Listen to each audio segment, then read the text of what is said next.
Assalamualaikum warahmatullahi wabarakatuh. Kami dari kelompok 11 mata kuliah Sastra Kontemporer yang diampu oleh dosen Ibu Noni Andriani. Pada kesempatan kali ini kami akan membahas materi yang berjudul Sastra Indonesia Kontemporer, Sastra Marginal, Sastra Lisan, dan Sastra Terjemahan. Adapun anggota dari kelompok 11 yang pertama adalah Pebi Dwi Alita, Reski Dwi Salsabil, dan Rina Sukmawati. Baiklah, langsung saja kepada pemateri pertama saya serahkan. Semoga dapat bermanfaat. Assalamualaikum warahmatullahi wabarakatuh. Perkenalkan, nama saya Pebi Dwi Alita, NPM 1962102274. Saya pemateri pertama akan menjelaskan mengenai sastra Indonesia kontemporer. Sastra kontemporer adalah sastra masa kini, sastra sezaman, sastra dewasa ini. Dalam Kamus Besar KBBI, sastra kontemporer adalah satu sastra yang hidup pada masa kini atau sastra yang hidup dalam waktu yang sama. Dua sastra yang berusaha bergerak mendahului zamannya. Sejarah dan perkembangan sastra Indonesia kontemporer, pembatasan sastra kontemporer hanya terjadi di Indonesia yang muncul sekitar berakhirnya Perang Dunia Kedua. Angkatan 45 dianggap sebagai embrio sastra kontemporer. Alasannya adalah lahirnya proklamasi dan penggunaan bahasa Indonesia serta nasionalisme. Lanjut, puisi Indonesia kontemporer. Puisi Indonesia kontemporer adalah puisi Indonesia yang lahir di dalam waktu tertentu yang berbentuk dan bergaya tidak mengikuti kaidah-kaidah puisi lama, yaitu umumnya istilah puisi Indonesia kontemporer mulai dipopulerkan pada tahun 1970-an. Puisi Indonesia kontemporer di dalam dunia perpuisian Indonesia dikejutkan oleh Sutarji Chalzom Bakri dengan improvisasinya yang menjadi bagian penting dari proses penciptaan puisi-puisinya. Ciri-ciri puisi kontemporer. Sumardi di dalam makalahnya berjudul Mengintip Puisi Indonesia Kontemporer menegaskan ciri-ciri puisi kontemporer sebagai berikut. Yang pertama, puisi yang sama sekali menolak kata sebagai media ekspresinya. Yang kedua, puisi yang bertumpu pada simbol-simbol non-kata dan menampilkan kata seminimal mungkin sebagai intinya. Yang ketiga, puisi yang bebas memasukkan unsur-unsur bahasa asing atau bahasa daerah. Yang keempat, puisi yang memakai kata supra, kata konvensional yang dijungkir balikan dan belum dikenal masyarakat umum. Yang kelima, puisi yang menganggap tipografi secara cermat sebagai bagian dari daya atau alat ekspresinya. Lanjut, cerita pendek Indonesia kontemporer. Cerita pendek Indonesia kontemporer adalah cerita yang berisikan kehidupan manusia Indonesia yang terasing dari dunianya karena gencatan suasana metropolis yang pemberontak yang berada di tengah-tengah pergulatan nilai-nilai bertentangan yang membuktikan bahwa manusia mempunyai potensi unik. Ciri-ciri cerita pendek Indonesia kontemporer. Yang pertama, cerita pendek Indonesia kontemporer bercirikan anti logika. Yang kedua, mengabaikan plot. Yang ketiga, absurd. Yang keempat, anti tokoh. Dan yang kelima, terasing atau serba kompleks. Lanjut, novel Indonesia kontemporer. Pengertian novel kontemporer secara sederhana adalah 1. Novel yang hidup pada masa kini atau novel yang hidup pada waktu yang sama. Yang kedua, novel yang berusaha bergerak mendahului keadaan zamannya. Pengertian novel kontemporer secara luas.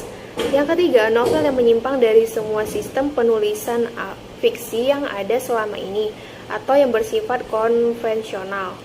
Yang keempat, novel yang menganggap bahwa fisik dan batin dengan pola yang aneh tetapi suasana dan imaji yang sangat menakjubkan. Ciri-ciri novel Indonesia kontemporer. Novel Indonesia kontemporer bercirikan sebagai berikut. Yang pertama, anti tokoh. Yang kedua, anti alur. Yang ketiga, bersuasana misteri atau gaib. Yang keempat, cenderung mengungkapkan transcendental atau sufistik. Yang kelima, cenderung kembali ke tradisi lama atau warna lokal. Adapun contoh puisi Indonesia kontemporer, contohnya itu karya Sutarji Chalzom Bakri, yaitu Amuk. Dan contoh cerita pendek Indonesia kontemporer yaitu ada karya Iwan Simatupang yang karyanya Tunggu Aku di Pojok Jalan Itu. Yang kedua Umar Khayyam yang karyanya Istriku, Madam Slits, dan Sang Raksasa. Berikutnya contoh novel Indonesia kontemporer yaitu Linus Suryadi, Pengakuan Pariem, Iwan Simatupang, Merahnya Merah. Persamaan dan perbedaan. Persamaannya yaitu hal-hal yang diangkat berasal dari peristiwa yang sungguh terjadi dalam kehidupan. Penciptaan karya sastranya banyak dipengaruhi oleh bidang pengetahuan lain. Perbedaannya, sastra kontemporer jenis karya sastra puisinya sangat terlihat jelas berbeda jauh dari puisi-puisi yang tercipta sebelumnya. Memiliki keunggulan keaslian, keindahan di dalam isi dan ungkapannya, serta ragam sastra yang dikenal umum. Selanjutnya, sastra marginal. Pengertian sastra marginal. Menelisik dari sejarahnya, dahulu sastra dibagi menjadi dua, yaitu sastra resmi dan sastra yang tidak diresmikan, atau yang lebih dikenal dengan sastra pinggiran atau marginal.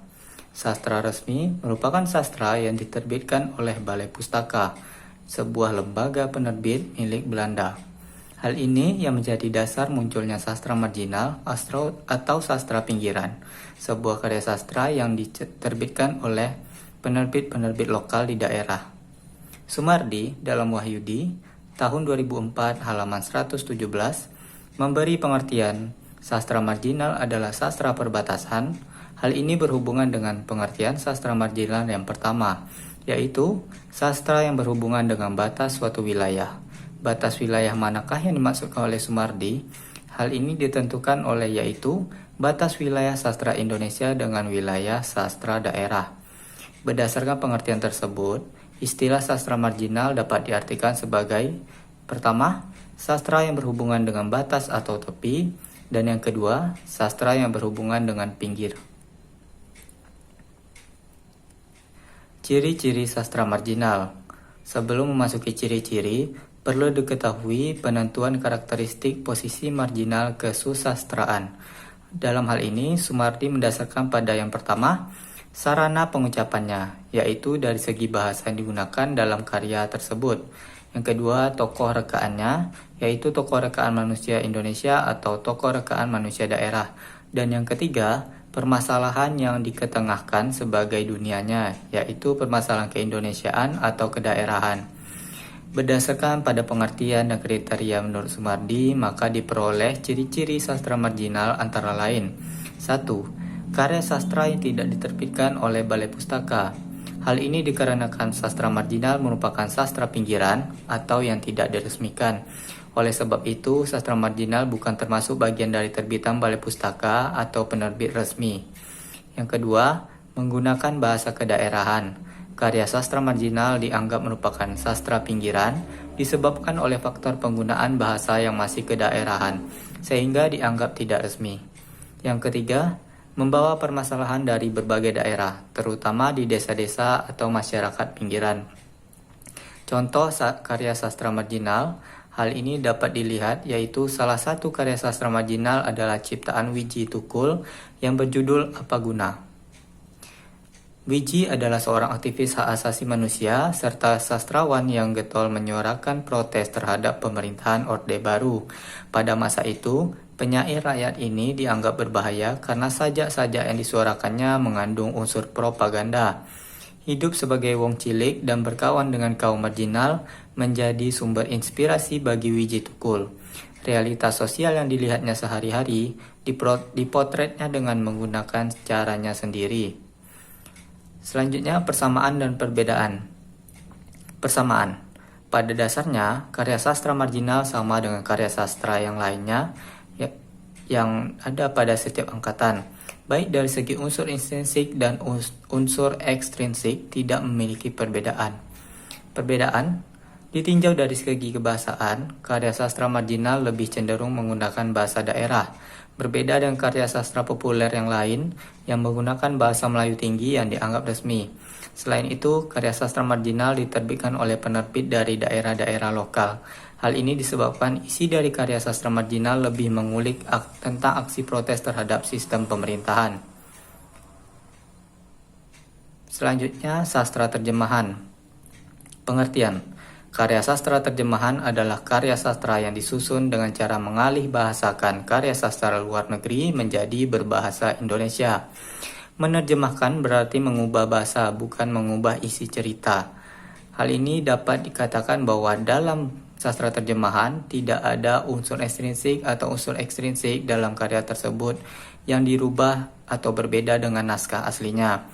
Sastra terjemahan sendiri harus mampu menimbulkan inspirasi, tanggapan, antusiasme, serta pemahaman yang sama seperti yang dirasakan pembaca ketika membaca teks aslinya. Lebih tegasnya, sastra terjemahan harus sama persis isinya dengan sastra asli. Ciri-ciri sastra terjemahan. Yang pertama, sastra terjemahan merupakan karya sastra yang menceritakan kehidupan seseorang tokoh secara lengkap yang ditulis dalam bahasa asing lalu dialih bahasakan ke dalam bahasa Indonesia. Yang kedua, menonjolkan watak dan perilaku tokoh-tokohnya berdasarkan latar belakang sosial budaya asing karya tersebut. 3. Nama-nama tokoh tidak familiar dengan nama-nama di Indonesia. Hal ini disebabkan karena karya sastra terjemahan hanya mengalih bahasakan, bukan mengubah jalan cerita. 4. Setting tempat bukan di Indonesia.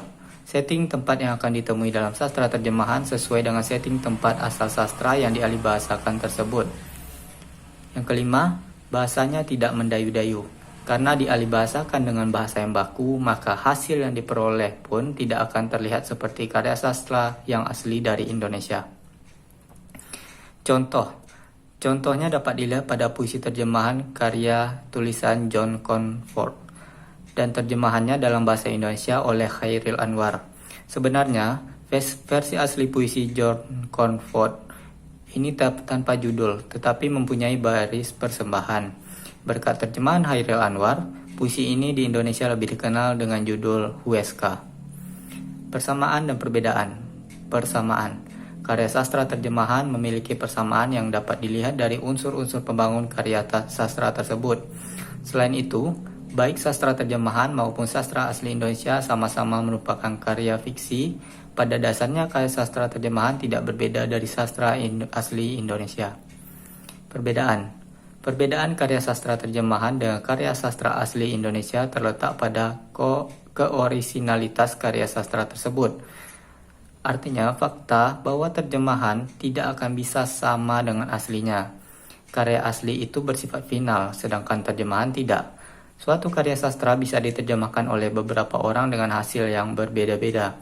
Tidak ada satupun yang dianggap final karena selalu tersedia ruang untuk mengubah karya sastra terjemahan. Baiklah, saya serahkan kepada pemateri selanjutnya. Baiklah, saya akan melanjutkan materi yang telah disampaikan oleh teman saya sebelumnya. Poin selanjutnya yaitu ada sastra lisan. Sastra lisan merupakan sebuah cerita yang diwariskan secara turun-temurun dari generasi ke generasi dalam bentuk lisan. Pada zaman dahulu, masyarakat belum mengenal tulisan sehingga tradisi lisan digunakan oleh masyarakat untuk menyampaikan sebuah cerita. Sastra lisan merupakan jenis karya sastra yang diturunkan dari mulut ke mulut yang kemungkinan mengalami perubahan dari generasi ke generasi, baik berupa perubahan tata bahasa ataupun menghasilkan alur-alur tertentu dan sebagainya. Sastra lisan juga bisa dipisahkan dari folklore. Folklore adalah sebagian kebudayaan suatu kolektif yang tersebar dan diwariskan turun-temurun secara tradisional dalam versi yang berbeda, baik dalam tulisan maupun contoh yang disertai dengan gerak isyarat atau alat pembantu pengingat menurut Dananja 1984 halaman 2. Nah, ciri-ciri sastra lisan menurut Endaswara 2006 menjelaskan beberapa ciri-ciri dari sastra lisan. Di antaranya adalah karya sastra tersebut merupakan hasil dan masyarakat tradisional dengan pemikiran mereka yang polos dan rata-rata dihasilkan sebelum masyarakat tersebut mengenal aksara untuk menuliskan kembali apa yang mereka ceritakan. Yang kedua, karya sastranya menggambarkan kebudayaan tertentu dengan penulis anonim yang sudah tidak diketahui lagi siapa pemilik aslinya. Yang ketiga, biasanya karya yang dihasilkan berceritakan hal-hal imajinatif. Yang keempat, kata-kata yang digunakan dalam karya sastra tersebut lebih sering menggunakan nada-nada memengaruhi dengan perumpamaan-perumpamaan. Selanjutnya, persamaan dan perbedaan. Nah, persamaan dalam sastra lisan yaitu berupa penuturan dari mulut ke mulut dan isinya dapat diketahui melalui tuturan. Sedangkan sastra tulis berupa tulisan yang dapat dilihat secara kasat mata bentuk isinya. Nah, sastra lisan sulit untuk diketahui siapa penutur aslinya atau asal-usul pengarang pertamanya karena berupa tuturan yang sewaktu-waktu pada proses penuturan mudah terjadi pergeseran nama. Nah, contoh-contoh sastra lisan yaitu prosa, puisi rakyat, seni pertunjukan, ungkapan tradisional, nyanyian rakyat, dan mantra. Nah, untuk prosa di sini ada hikayat Hang Tuah, puisi rakyat atau syair dan pantun, ada Gurindam 12, seni pertunjukan yaitu wayang atau contohnya Pandawa 5, ungkapan tradisional, pepatah dan peribahasa. Yang kelima nyanyian rakyat seperti Po Ame Ame, dan yang keenam ada mantra yaitu pengobatan di Kenagarian Talu.